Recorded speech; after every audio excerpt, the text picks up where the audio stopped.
नमस्कार विद्यार्थी मित्रांनो, मी पुन्हा एकदा आपण सर्वांचं माझ्या यूट्यूब चॅनलवरती स्वागत करतो. मागच्या व्हिडिओमध्ये आपण ऑन सेइंग प्लीज या पाठाचा काही भाग अभ्यासलेला आहे. आज मी या पाठाच्या उर्वरित भागावर सेकंड व्हिडिओ बनवत आहे. जसं की आपण फर्स्ट पार्टमध्ये अभ्यासलेलं होतं की कशा पद्धतीनं सॉफ्ट स्किल ह्या दैनंदिन संभाषणामध्ये, दैनंदिन जीवनामध्ये, सामाजिक जीवनामध्ये कशा पद्धतीने एक महत्त्वाचा रोल प्ले करतात याचं विविध उदाहरणासह महत्त्व लेखकाने पटवून दिलेलं होतं. की कशा पद्धतीनं तो लिफ्टमन त्या पॅसेंजर सोबत वागतो की त्याला लिफ्टमधून बाहेर फेकून देतो, की कारण त्यानं फक्त प्लीज हा शब्द वापरलेला नसतो. फक्त टॉप असं म्हटलं जातं. ज्यावेळेस त्याला लिफ्टमध्ये तो प्रवेश करतो त्यावेळेस टॉप म्हणतो.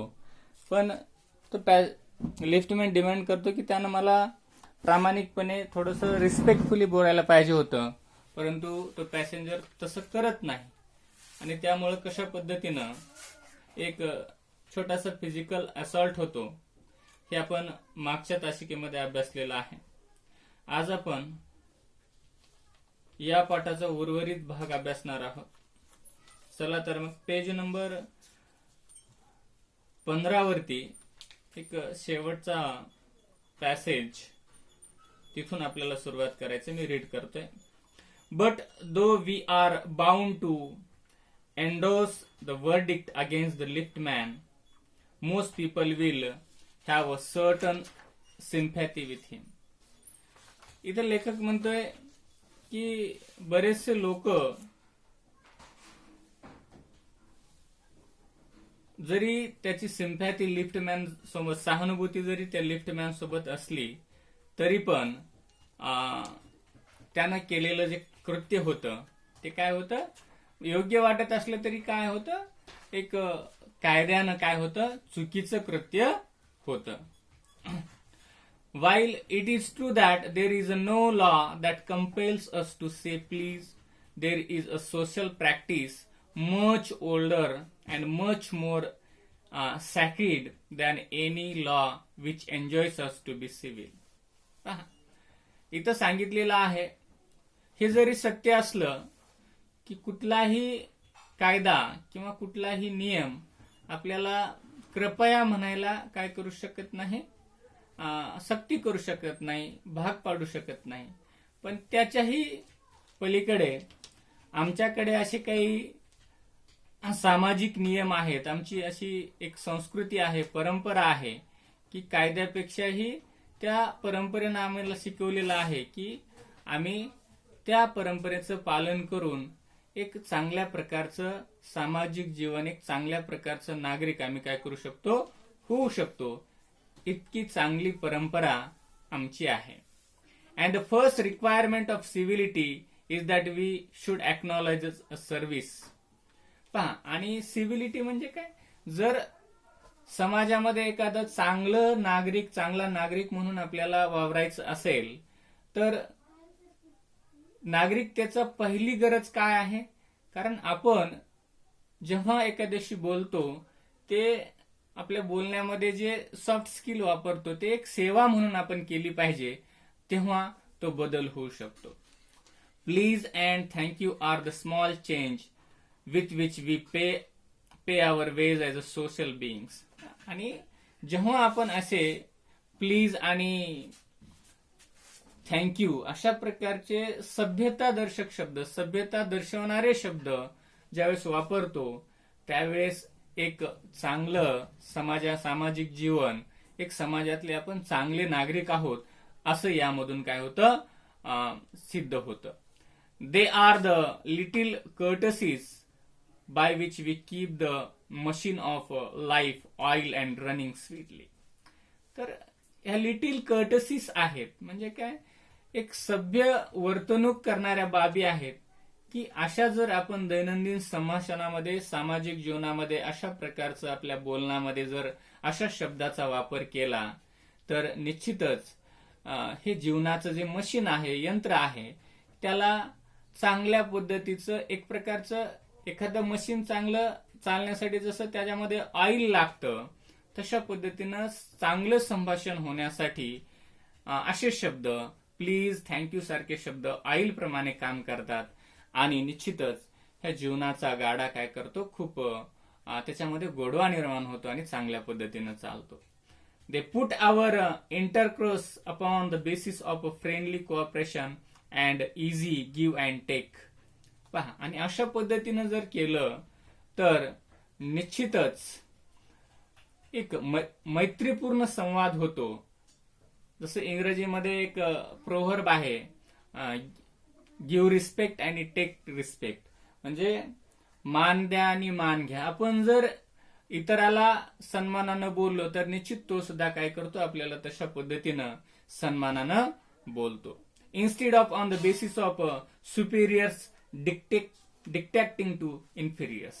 आणि असं जर नाही केलं, असे जर शब्द वापरले नाही तर काय होईल, एक प्रकारचा श्रेष्ठ माणूस काय करेल, गरीब माणसाला काय करेल, कमी समजेल, त्याच्यावर अधिकार गाजवल्यासारखं बोलेल. आणि अशा पद्धतीचे शब्द वापरले तर एक प्रकारचा मैत्रीपूर्ण संवाद होऊ शकेल. It is a very vulgar mind that would wish to command where he can have the service of asking and have it with willingness and a good feeling instead of a resentment. तर अशा पद्धतीचं जर मन असेल, जर आपण अशा पद्धतीनं एखाद्याशी व्यवस्थित बोलत नसाल, सिव्हिलिटीचं पालन नाही करत असाल तर ते खूप घाण आहे. एखाद्याशी खूप रागारागात बोलणं किंवा एखाद्यावर सक्ती करणं हे चुकीचं आहे.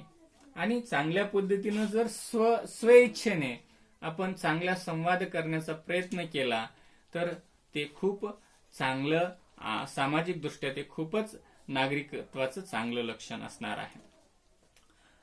I should like to feature in this connection my friend the polite conductor. तर आता इथं लेखकाला हे सांगण्यासाठी, पटवून देण्यासाठी एक उदाहरण त्यांनी दिलेलं आहे. त्याचा एक मित्र आहे जो खूप पोलाइट कंडक्टर म्हणतो त्याला, त्या कंडक्टरला पोलाइट असं विशेषण त्यांनी वापरलेलं आहे की नम्र कंडक्टर आहे. परंतु लगेच लेखकाला लक्षात येतं आणि तो म्हणतो, by this discriminating title I do not intend to suggest a rebuke to conductors generally. आता मी इथं कंडक्टरला पोलाइट कंडक्टर, माझ्या मित्राला त्या पोलाइट कंडक्टर का म्हटलेलं आहे, माझा यामध्ये अजिबात असा हेतू नाहीये की मला इतर कंडक्टर सोबत भेदभाव करायचे. तो एकटाच नम्र आहे आणि इतर कंडक्टर काय असतात, वाईट असतात, असं मला त्यांना दोष द्यायचा नाहीये. On the contrary, I am dispose to think that there are few classes of men who come through the ordeal of a very trying calling better than bus conductor do. परंतु समाजामध्ये असे बरेचसे लोक आहेत, तर ते काय करत असतात, असा काही माणसाचा वर्ग असतो की तो काय करत असतो, बस कंडक्टर पेक्षा चांगल्या पद्धतीनं ते काय करतात, वागतात. त्यांचं वर्तन काय असतं, चांगलं असतं. ते चांगल्या वागण्याचा नेहमी काय करत असतात, प्रयत्न करत असतात. Here and there you will meet an unpleasant specimen who regards the passenger as his natural enemies. परंतु काही नमुने असे पण असतात, म्हणजे लेखकाला इथं कंडक्टर बद्दल बोलते, काही कंडक्टर असे सुद्धा असतात की त्यांना असं वाटत असतं की बसमध्ये जे पॅसेंजर आले असतात ते त्याचे काय आहेत, नैसर्गिक शत्रू आहेत. As a creature whose chief purpose on the bus is to cheat him and who can only be kept reasonably honest by a loud voice and an aggressive manner. आणि असे नमुने जे असतात, काही मर्यादित बस कंडक्टर जे असतात, जे त्याच्या पॅसेंजरला नैसर्गिक शत्रू समजत असतात आणि त्यांना वाटत असतं की हे जे पॅसेंजर येत असतात त्यांचा पर्पज काय असतो, त्या कंडक्टरना चीट करणं, फसवणं असतो. आणि असे कंडक्टर समजत असतात की अशा प्रकारच्या लोकांना जर काबीत ठेवायचं असेल तर त्यांना खूपच मोठ्या आवाजामध्ये ॲग्रेसिव्हपणे बोलून ते काय होऊ शकतात, कंट्रोलमध्ये राहू शकतात. असं बरेचसे कंडक्टर काय करत असतात, वर्तन करत असतात. But this type is rare than it use to. परंतु हे क्वचित आहे. I fancy the public owes much to the underground railway company which also runs the buses. इथं लेखकानं लंडन मधल्या एका प्रायव्हेट कंपनीचं उदाहरण दिलेलं आहे की कशा पद्धतीनं बरेच लोक सर्व्हिस ही चांगल्या पद्धतीनं देण्याचा प्रयत्न करत असतात. तर इथं एक लंडन मधल्या प्रायव्हेट कंपनीचं, अंडरग्राउंड रेल्वे कंपनीचं इथं उदाहरण दिलेलं आहे. लेखक म्हणतो, I fancy the public owes much to the underground railway company. मला सगळ्या नागरिकाच्या वतीनं मला ह्या अंडरग्राउंड रेल्वे कंपनीचे मी आभार मानू इच्छितो. कशासाठी? जी कंपनी बस सुद्धा काय करते, चालवते. For insisting on a certain standard of civility in its servants and taking care that standard is observe. त्या कंपनीमध्ये काम करणारे जे सर्वंट्स आहेत, नोकरदार आहेत, ते नेहमी काय करत असतात, नागरिकत्वाला कुठल्याही प्रकारची इजा होणार नाही, आपल्या बोलण्यामधून, आपल्या वागण्यामधून कुठल्याही प्रवाशाचं मन दुखवणार नाही.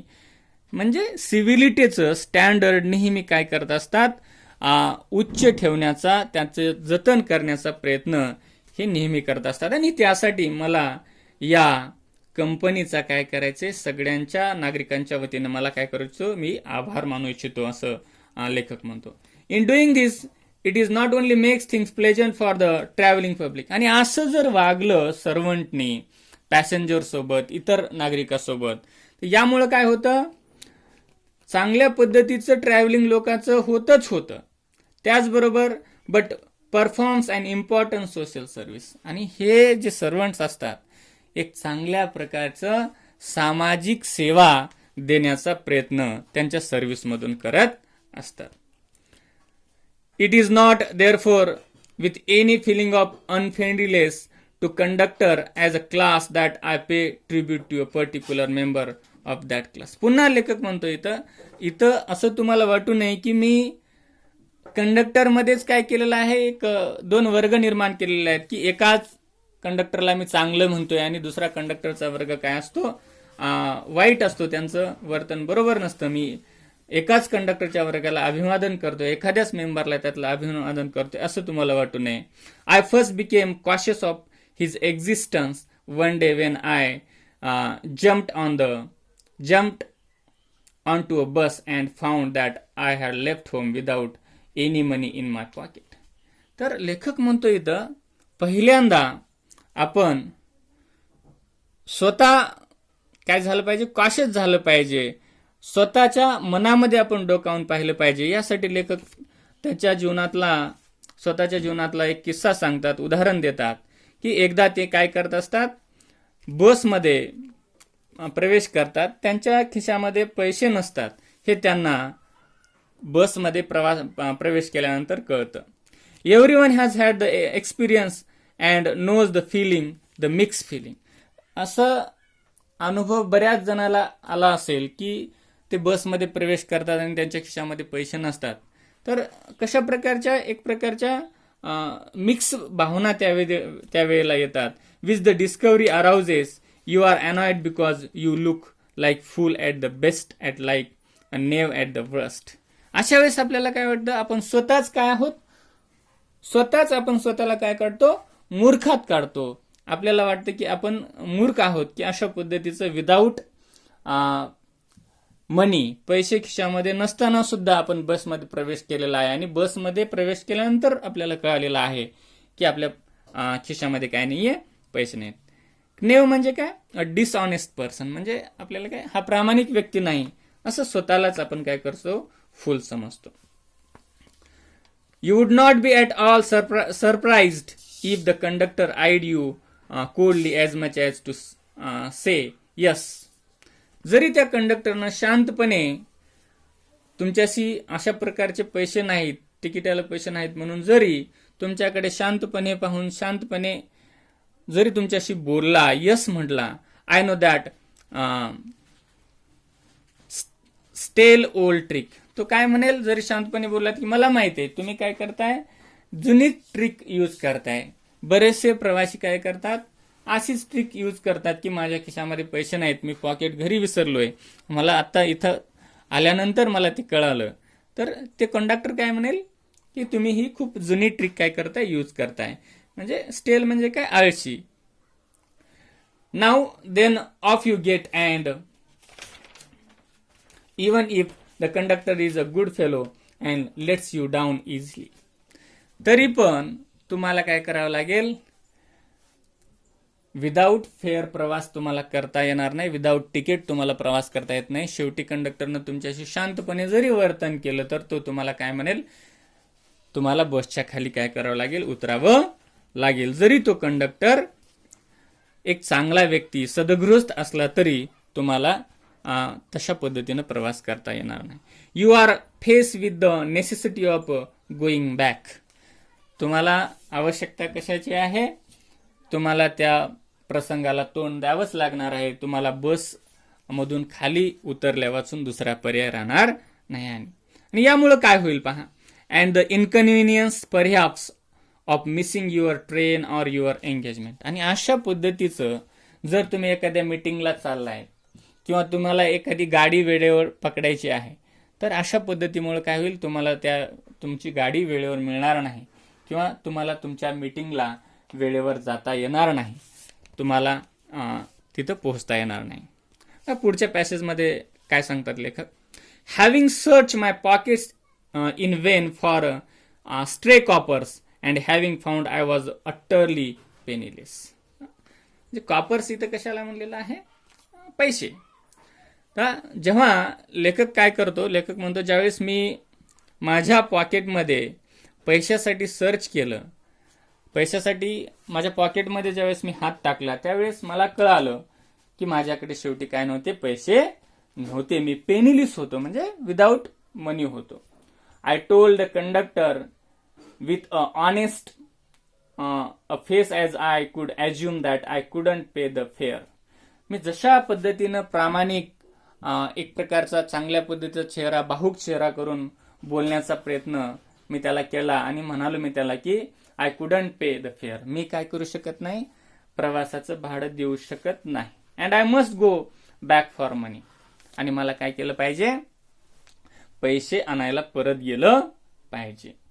त्यावेळेस तो कंडक्टर काय म्हणतो पहा लेखकाला, oh you needn't get off, that is all right said he. तो कंडक्टर एक चांगला सदगृहस्थ असतो, गुड फेलो असतो. तो लेखकाला म्हणतो की नाही, तुम्हाला खाली उतरायची गरज नाही, ठीक आहे, तुमच्याकडे पैसे नाहीत ना, ठीक आहे, असं तो कंडक्टर लेखकाला म्हणतो. Said I but I haven't a copper on me. परंतु मी पुन्हा त्या कंडक्टरला म्हणालो, लेखक पुन्हा तो त्या कंडक्टरला म्हणतो की माझ्याकडे एकही पैसा नाही, माझ्याकडे पैसे नाहीयेत. Oh I shall book you through, he reply. तरी पण तो कंडक्टर म्हणतो ठीक आहे, मी तुमचे तिकीट बुक करतो, तुमच्याकडे जरी पैसे आज द्यायला नसतील, फेअर आज द्यायला नसेल, तरी मी तुमचं काय करतो, तिकीट बुक करतो. असा प्रत्युत्तर तो कंडक्टर लेखकाला देतो. Where would you want to go, तुम्हाला कुठे जायचं आहे. And he handed his bundle of tickets with the handled his bundle of tickets with the air of a man who was prepared to give me a ticket for anywhere from the bank to Hong Kong. आणि तो काय करतो, त्या कंडक्टरच्या हातामध्ये तिकीटचं खूप मोठं bundle असतो आणि लेखकाला देण्यासाठी तो काय करतो, हाँगकाँग, बँक पासून हाँगकाँग पर्यंत कुठलेही तिकीट तो द्यायला तयार होतो. I said it was a very kind of him. लेखक त्यांना म्हणतो की तुमची माझ्यावर खूप कृपा झाली, असं लेखक त्याच्या प्रती कृतज्ञता व्यक्त करतो. And told him where I want to go. आणि लेखक सांगतात की त्याला कुठं जायचं आहे हे त्या कंडक्टरला लेखक सांगतात. And as he gave me the ticket I said but where shall I send the fair. आणि जेव्हा तो कंडक्टर लेखकाला तिकीट देतो त्यावेळेस लेखक पुन्हा त्याला विचारतात की जे पैसे आहेत या तिकीटचे फेअर आहे मी तुम्हाला कशा पद्धतीने परत करू शकतो, कशा पद्धतीने देऊ शकतो, कुठं देऊ शकतो, असं लेखक त्या कंडक्टरला विचारतात. Oh you shall see me someday all right, he said cheerfully. तर म्हणतात की काय प्रॉब्लेम नाही, कुठल्या तर दिवशी माझी आणि तुमची काय होईल, भेट होईल, त्यावेळेस तुम्ही मला याचं फेअर देऊ शकता, पैसे देऊ शकता, असं चिअरफुल मॅनरने, आनंदाने, अशा पद्धतीनं कंडक्टर त्या लेखकाला म्हणतो. Still wandering in the corner of my pocket lighted on a shilling and account was squared. तरी पण लेखकाचा प्रयत्न त्याच्या खिशामध्ये हात टाकून काहीतरी सर्च करण्यावर असतो, म्हणजे पैसे आहेत का हे लेखकाचा शोध सुरू असतो.